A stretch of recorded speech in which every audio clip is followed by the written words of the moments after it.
नमस्कार, जय हिंद, वंदे मातरम दोस्तों। स्वागत है आप सभी का हमारे यूट्यूब चैनल स्टडी पॉइंटर्स में।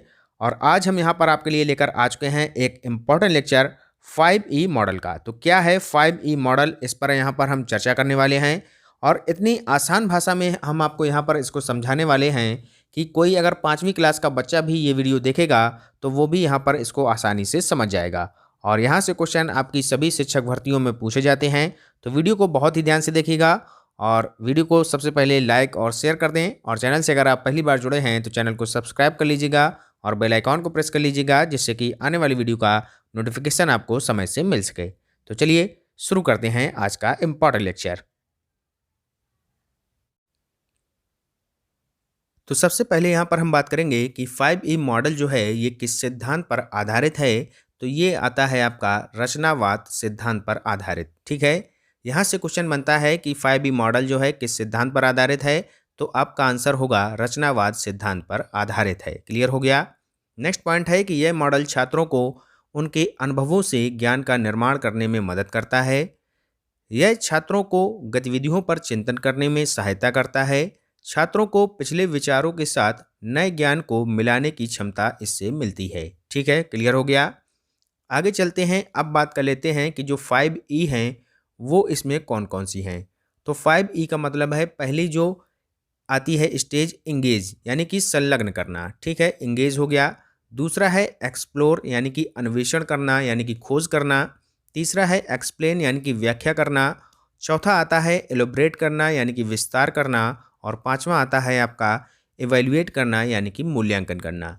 तो ये होता है आपका 5E का मतलब। क्लियर हो गया।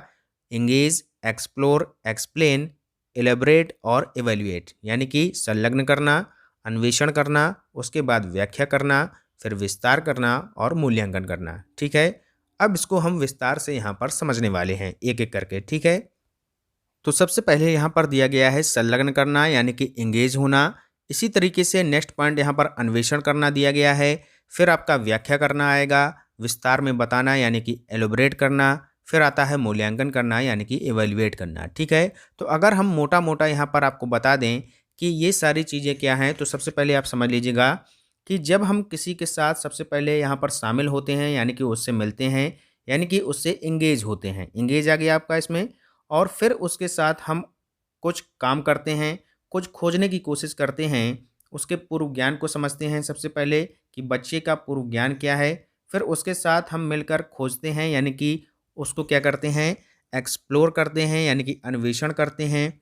फिर जो चीज़ें हमने खोजी हैं उसके बारे में हम क्या करते हैं, उसकी व्याख्या करते हैं, यानी कि एक्सप्लेन करते हैं। ठीक है, तो यहाँ पर आपका एक्सप्लेन आ गया, उसकी व्याख्या करते हैं। और जब उसकी व्याख्या करते हैं, कोई चीज़ हमने उसकी खोज ली है, फिर उसके बाद हम उसका विश्लेषण करते हैं, यानी कि अच्छे ढंग से उसको हम कैसे एलेबोरेट कर सकते हैं, उसका विस्तार कर सकते हैं, उसके बारे में जाएंगे। और जब विस्तार कर लेंगे अच्छे से किसी चीज़ का, तो फिर हम लास्ट में क्या करते हैं, उसका मूल्यांकन करते हैं, यानी कि इवैल्यूएट करते हैं। तो ये सारी चीज़ें हम यहाँ पर आपको बताने वाले हैं। तो मोटा मोटा सार आपने यहाँ पर समझ लिया होगा। अब चलते हैं, कुछ यहाँ पर जो बातें यहाँ पर लिखी हैं इनको यहाँ पर समझते हैं। तो सबसे पहले लिखा है कि संलग्न करना। तो यहाँ पर हमने आपको बताया कि छात्रों के सबसे पहले हम पूर्व ज्ञान के बारे में जानेंगे, उनके साथ इंगेज होंगे, यही सारी बातें यहाँ पर लिखी हुई हैं। और यहाँ पर उनके जो पूर्व ज्ञान है उसको हम कैसे पहचान सकते हैं, उनसे खुले प्रश्न करके। ठीक है, इस तरीके से हम उनके पूर्व ज्ञान को जान सकते हैं। आगे चलते हैं तो बात करेंगे अन्वेषण करना, यानी कि हमने आपको बताया कि खोज करना, यानी कि हम जो है बच्चों के साथ मिलकर खोज करेंगे। ठीक है, और जब कोई चीज़ को हम खोजेंगे तो वहाँ पर बच्चे भी अपनी वहाँ पर भूमिका निभाएगा, यानी कि वे सवाल पूछते हैं और अपनी जो उनकी समझ है वो समझ सीमा उनकी बढ़ती है। ठीक है, अब चलते हैं आगे, नेक्स्ट देखते हैं कि व्याख्या करना। हमने आपको बताया था कि एक्सप्लेन करना, जब कोई चीज़ हमने खोज ली है तो बच्चे भी हमारे साथ साथ उसकी व्याख्या करने लगते हैं।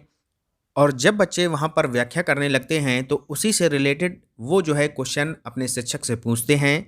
और देन उसके बाद जो शिक्षक है वो एक्सप्लेन के माध्यम से उन चीज़ों को वहाँ पर बच्चों को समझाता है। और फिर उसके बाद उन प्रश्नों को शिक्षक उन्हीं बच्चों के माध्यम से पूछता है कि जो चीज़ें उन्होंने वहाँ पर व्याख्या के दौरान समझाई हैं क्या उनको समझ में आया है या नहीं आया है। तो ये आपका हो गया एक्सप्लेन करना। आगे चलते हैं, आगे बात करते हैं कि विस्तार में बताना यानी कि एलोबरेट करना।